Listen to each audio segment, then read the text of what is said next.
Good evening. I am Anna Benjamin coming to you live from EmoNews studios in Paybush, Dominica. Today is November 6, 2025. Now for the top stories. UNDP PACE Justice Project hands over equipment to Government of Dominica. Dominica's 25th World Creole Music Festival marks a milestone for tourism and cultural pride. National School Chess Festival kicks off. Discover Dominica Authority launches Nature of Love campaign. General Accident acquires Beacon Insurance to form leading Caribbean insurer. And deadliest typhoon in Asia heads for Vietnam after devastating Philippines. These stories and more straight ahead.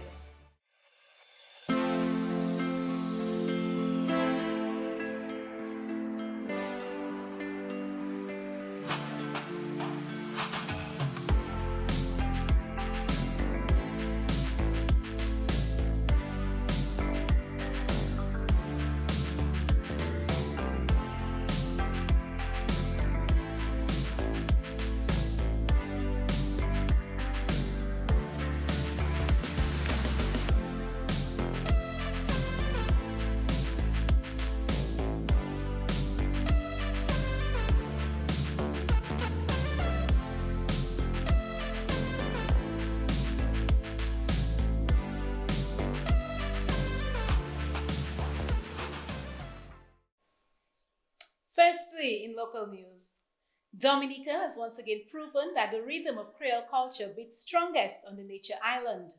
The 25th edition of the World Creole Music Festival, WCMF, surpassed expectations, drawing over 42,000 patrons across three unforgettable nights, a remarkable leap from 30,217 in 2024. Visitor arrivals soared to 10,540 in the 9 days leading up to the festival, marking a 48% increase compared to the same period last year, the highest pre-festival performance ever recorded. This surge created a vibrant boost for tourism, with an even greater ripple effect across small businesses, transportation, hospitality, entertainment, and the creative sector. Let's hear from the Minister of Tourism, Honorable Dennis Charles Pemberton. The 25th World Creole Music Festival season was truly extraordinary for Dominica. Over 10,500 visitors joined us this year, a 48% increase from last year, and more than 42,000 patrons filled the festival grounds over 3 unforgettable nights. It wasn't just a weekend of music, it was a movement that powered our economy. Hotels were full, restaurants were buzzing, taxis, tour operators, and vendors were busy island-wide. The festival's success created a ripple effect, spreading opportunities and income across every community, from our small guest houses and bars to our larger enterprises. I'm especially proud of my teams at the Ministry, Discover Dominica Authority, Dominica Festivals Commission, and the Air Access team, who worked tirelessly behind the scenes to make this success possible. Their dedication, creativity, and professionalism continue to raise the standard for tourism in Dominica. This level of success is built on partnership and purpose. So sincere thanks to the Government of Dominica, the National Festivals Committee, the World Creole Music Festival Special Committee, the Police Force, DASPER, NEP beautification teams, the Ministry of Sports, our gold sponsors, National Bank of Dominica, Tropical Shipping, other sponsors, our operation teams, the media, event organizers, and most importantly, our local artists. You were outstanding. And to our faithful fans and friends from Martinique, Guadeloupe, St. Lucia, Antigua, and across the Caribbean and the world, merci beaucoup, merci appeal, thank you. Your loyalty and love keep the Creole spirit alive year after year. As we celebrate this milestone 25th anniversary, we're already preparing for an even bigger and better World Creole Music Festival 2026. Because every year, we raise the bar for music, culture, and creativity in Dominica. And the vibes don't stop here. Up next is the Real Mass 2026. So get ready to return for the most authentic, colorful, and vibrant carnival in the Caribbean. Book your flights, bring your flags, and join us once again where music, nature, and Creole culture come alive. As the 25th edition celebration closes, plans are already underway to make World Creole Music Festival 2026 an even greater experience, one that continues to position Dominica as the Caribbean's leading nature and culture destination. Visitors are encouraged to book early and return to the Nature Island, where music, nature, and Creole pride unite. In more news, the United Nations Development Programme (UNDP) Pace Justice Project officially handed over equipment to the government of Dominica on Wednesday, November 5th, as part of ongoing efforts to reduce the criminal case backlog and strengthen justice delivery across the country.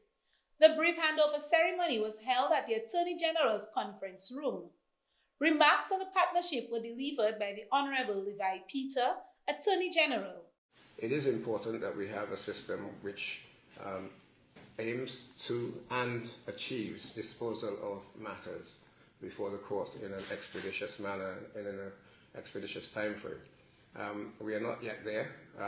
The equipment that Pace Justice and the EU have so generously donated so far to various departments, the police, the magistrates court, the high court, the prisons. So far I'm told that they're already having a positive impact. I'm sure that they will continue to do so, and the greater use of them will increase that positive impact. I dare say that I take the opportunity to say to keep it coming. Yeah, the more the merrier. But no, it is a beautiful partnership, which is having the effect that I think all parties want it to have. Like I said, from the time that we have commenced the partnership, I think both sides, I think I take the liberty of speaking for Pace Justice here. That's certainly because that's who we've had the greater communication with. I'm sure that they themselves are seeing the fruits of their labour, and that is obviously encouraging to them. We from the government side undertake to continue to work collaboratively for the best interests of the justice system and the people of Dominica, and by extension the region and the Caribbean, because as Pace Justices, the jurisdictions that are involved, it's a very collaborative exercise. I mean, each jurisdiction has its own challenges, but to a large extent we have the same challenges. Her Excellency Fiona Ramsey, EU Ambassador to Barbados, the Eastern Caribbean, and the OECS, and CARICOM Forum, spoke on the importance of an efficient justice system and expressed the EU's satisfaction in supporting the program. Victims. I think delays in justice can often result in victims having to repeatedly relive traumatic experiences, endure long periods of uncertainty, what we call secondary victimization in the European Union and I guess internationally as well. So it's about reassuring them that there will be due process. And an efficient justice system is also about, I think, making sure that we are also, or the system is helping defendants, and linking that, I would also link that to the prison sector, because holding significant populations in prisons without conviction or on reprimand weighs very heavily on the capacity of that sector as well. So it's all an interlinked system. So I'd like to, like Lamia said, I'd like to sincerely thank the authorities of Dominica, the Attorney General's Office for the active involvement in the program and the presence. We're very happy to have supported the training workshops on criminal mediation, restorative justice, and children in conflict with the law, all important parts of that larger landscape that UNDP is supporting. And looking at alternative dispute resolution mechanisms and making also, I hope as well, the legal system more effective for the protection of vulnerable people, the vulnerable elements in society. Ms. Limia Altoyab, resident representative of UNDP Barbados and the Eastern Caribbean, commended the progress made under the PACE Justice Project and emphasized the importance of time and efficiency within the justice system. I'm extremely pleased to be here today for a number of reasons. The first one being that this project, PACE Justice, which is the European Partnership with the Caribbean on Justice implemented by UNDP, comes at a time when the sector of justice reform, citizen security, is at the forefront and the center of everybody's attention. And I am extremely pleased with the work that we are doing, which spans technology, human resource capacity development, and policy and legislative reform. There could be no better way to address a whole of justice system approach, a people-centered approach, an approach that in essence is about saving time, the most precious commodity that we as human beings have today. Saving time for ordinary citizens who have to go through the justice process, saving time for individuals who feel and patiently await justice for the circumstances that they have found themselves in, saving time for the justice system itself and government processes. And that, for me, is the essence of what we are all here to actually contribute to. Today, this presentation of these devices, these equipment, is one of the contributions of the project on the technology side. It's a way of ensuring that the system is more efficient, more quick, but also more digitalized and more modern, and moving from the manual system to a digitalized system whereby hopefully the case files can move from the police to the court system, to the DPPs, to the AG's office, and if needed, to the prison system in a quicker, more efficient manner. The donation forms part of the ongoing collaboration between the UNDP, the European Union, and the government of Dominica to enhance the efficiency and accessibility of the justice system, ensuring timely and equitable justice for all citizens. In more local news, Discover Dominica has officially launched Nature of Love, a new destination campaign that celebrates the island's unspoiled beauty and showcases how its breathtaking landscapes inspire romance, adventure, and meaningful connection. The campaign highlights a range of new experiences, resort developments, and flight connections that make Dominica even more accessible and appealing to travelers seeking authenticity, renewal, and adventure on the nature island. Through Nature of Love, Discover Dominica aims to reaffirm the island's place as the Caribbean's hidden gem, a destination where visitors can reconnect with nature, themselves, and each other. Director of Tourism and CEO of Discover Dominica gave an overview. We're thrilled to share Nature of Love, a campaign that celebrates the beauty of Dominica and the connections it inspires. Dominica is a place to slow down, reconnect, and feel renewed. Couples find romance, families rediscover togetherness, and solo travelers find peace surrounded by nature. Picture hiking through lush rainforests, soaking in warm sulfur springs, or swimming alongside our gentle sperm whales. Every moment in Dominica invites you to pause, breathe, and embrace the rhythm of the nature island. With new adventures, expanded resort experiences, and more flights than ever, it's the perfect time to visit.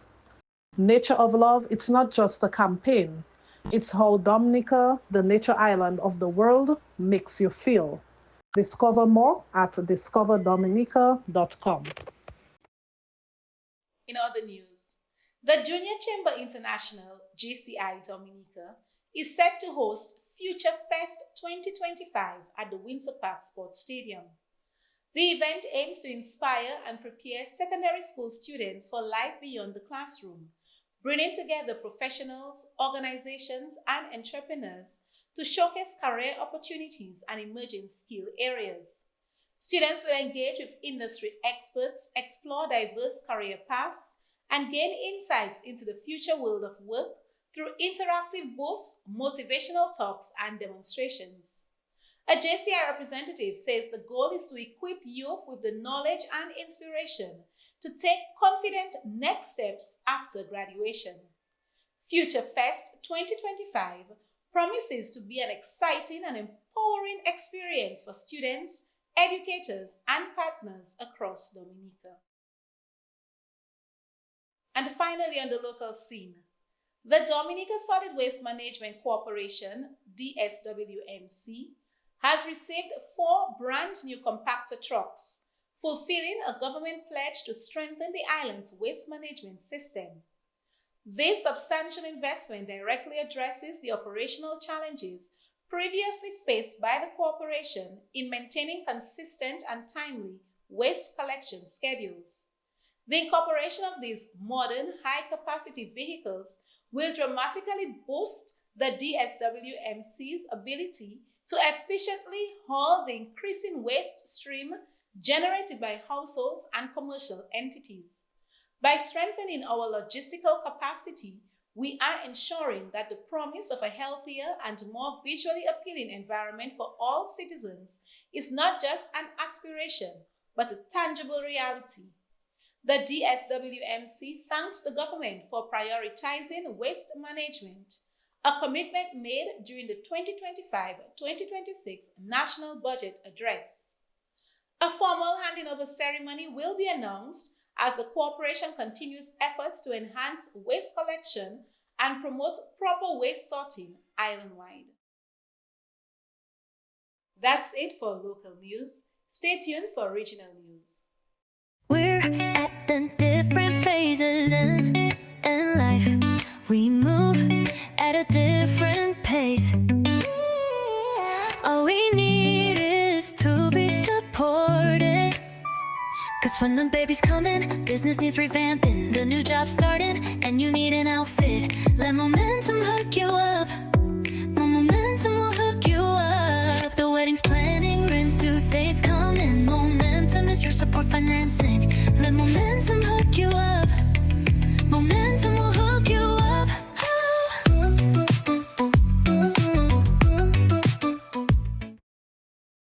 And we begin regional news with Grenada. The sister island of Carriacou took center stage on Sunday, October 26, celebrating the 10th anniversary of the Carriacou Corn Festival, a milestone that also marked the island's recovery from Hurricane Beryl in 2024. After its first ever cancellation last year, the festival's return symbolized renewed community spirit and cultural pride. Since its launch in 2015, the Corn Festival has showcased the versatility of corn, featuring traditional favorites and creative treats like corn wine, cornmeal ice cream, and corn puddings. Festival coordinator Dexter Leggard noted that organizers continue to introduce new corn-based products each year, keeping the event fresh and exciting. The day was filled with music, children's floats, and exhibits, celebrating the island's agricultural heritage. Grenada Tourism Authority CEO Stacey Liebert praised the festival as a beacon of cultural resilience and innovation, while Tourism Minister Senator Adrian Thomas commended the community's commitment to preserving Carriacou's traditions and strengthening cultural tourism. The 2025 Carriacou Corn Festival stands as a proud symbol of resilience, creativity, and cultural renewal in the Tri-Island state. And General Accident Insurance Company Jamaica Limited and Beacon Insurance Company Limited have announced a major merger that will create one of the Caribbean's leading insurance groups. General Accident's parent company, Musson Jamaica Limited, has acquired 100% of Beacon Insurance effective October 31st, 2025. Beacon will become a subsidiary of General Accident, pending regulatory approval. The acquisition expands General Accident's footprint across the region, including Trinidad, Barbados, Dominica, Grenada, St. Kitts, St. Lucia, and St. Vincent, with projected annual premiums exceeding 32 billion Jamaican dollars. Beacon will continue operating under its own brand and leadership team, led by CEO Christopher Woodhams, who will now report to General Accident Group CEO Sharon Donaldson. Executives from both companies say the partnership will strengthen regional service and deliver greater value to clients across the Caribbean. Speaking on the transaction, founder of Beacon, Gerald Hadid, said, "General Accident shares many of Beacon's insurance principles, the most important of which is keeping our promises. I'm confident that General Accident will continue our proud history of investing in people and technology and providing outstanding service to our clients when it matters most. I'm pleased to be associated with the creation of this leading regional insurance company." Meanwhile, General Accident Chairman BP Scott commented, "We have long admired Beacon as an outstanding, well-managed insurance company. We are privileged to now have the opportunity to work with its talented leadership team, combine Beacon with our own business, and create a powerful platform across the Caribbean. I'm excited about our ability to join forces with the Beacon team to better serve our people and our clients at both General Accident and Beacon." And that's all for regional news. Stay tuned for international news after this short message.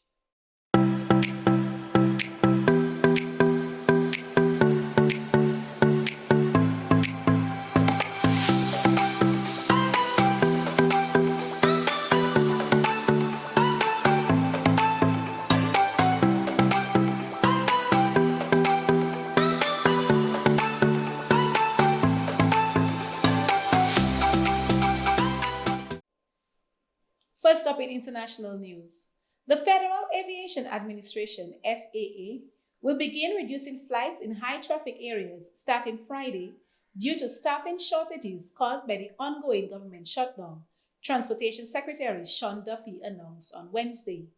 There will be a 10% reduction in capacity at 40 locations to ease pressure on the system. FAA Administrator Brian Bedford added that the cuts, beginning with 4% on Friday, increasing to 10% next week, are driven by mounting fatigue among unpaid air traffic controllers. The full list of affected airports will be released Thursday. Space launches and small aircraft traffic will also be impacted. The shutdown, now in its second month, has caused major delays nationwide. Over 5,000 flights were delayed Sunday, with the worst disruptions at Chicago, O'Hare, Newark, JFK, and Atlanta airports. FAA officials say they are taking action before conditions worsen. In more news, the USS Iwo Jima has returned to the U.S. Virgin Islands, this time docking at Fredericksburg Pier on St. Croix, where it will remain through Monday, November 10th. The massive amphibious assault ship carries roughly 3,700 sailors, Marines, and contractors, according to officials. Its presence, part of the broader U.S. buildup in the Caribbean Sea of Venezuela, is officially a rest and recuperation stop, bringing a fresh wave of uniformed visitors and a short-term boost to the local economy. And Typhoon Kalmeji has devastated the central Philippines, killing at least 114 people and leaving tens of thousands homeless, with most casualties in Cebu province. Entire communities were reduced to rubble as the storm dumped more than a month's worth of rain in just 24 hours. Residents are now returning to salvage what they can from the mud and debris, while rescue workers continue searching for the missing. President Ferdinand Marcos Jr. has declared a state of national calamity, promising continued relief efforts. Kalmaji has since strengthened into a Category 4 storm and is now heading toward Vietnam's coast, expected to make landfall Thursday night. Meanwhile, another system, Tropical Storm Phong Nguyen, is forecast to intensify, threatening further flooding in northern Philippines over the weekend. That's it for international news. We'll be right back with your sports news after this brief message. 5 chances, 2 draws a week. Endless excitement. This is not just a game, it's your game. Match 5.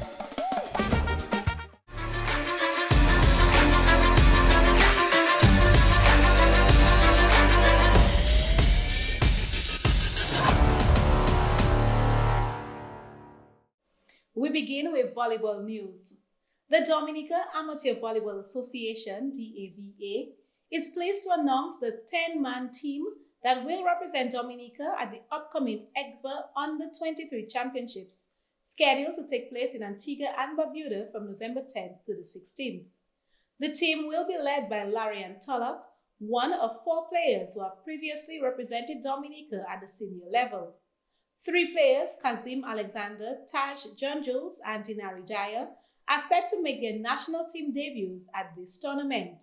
Itomo James will serve as head coach with David Tuse as assistant coach. We congratulate the 3 newcomers, and of course, stay tuned as EmoNews will continue to update you as Team Dominica takes on the region's best at the EGVA Under-23 Championships. We wish our boys best of luck.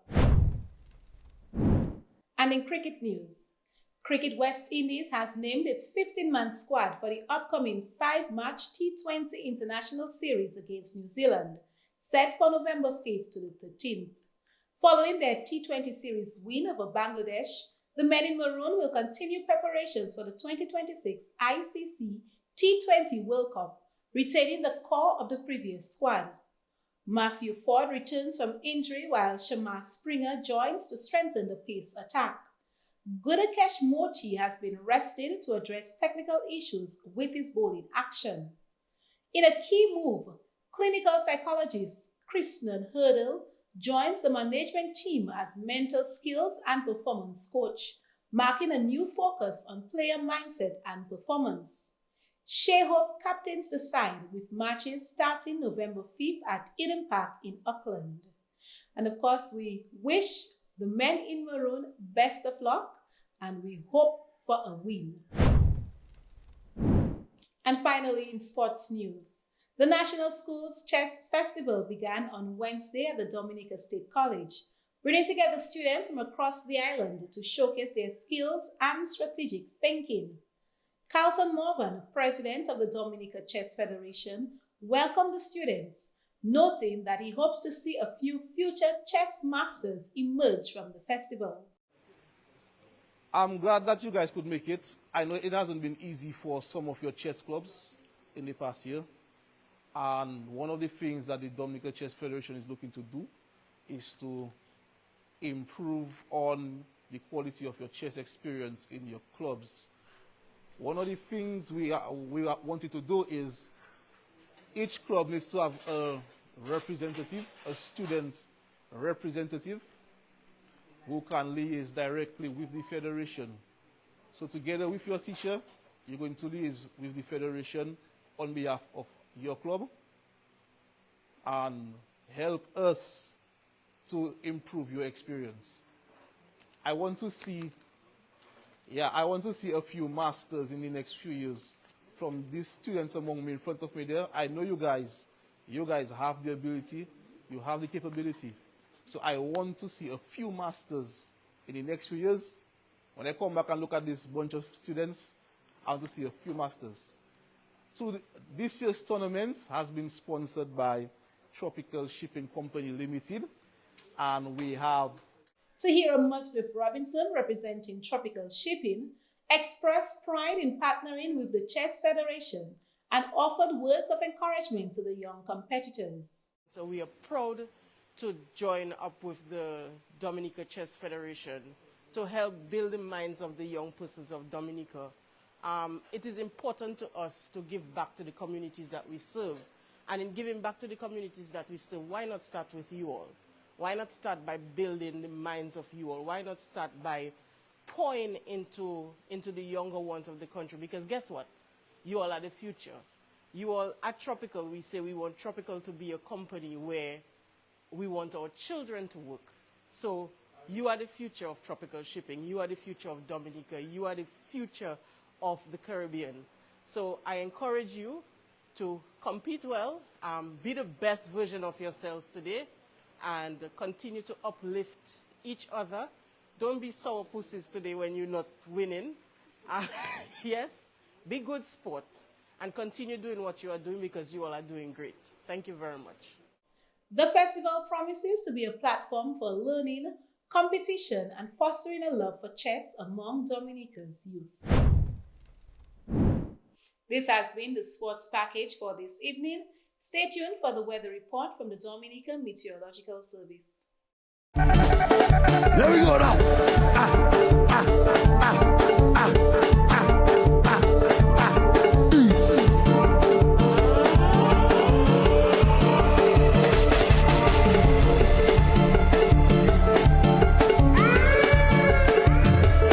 Ready for the flow. Rich boy. Hey! Yeah! Finish this.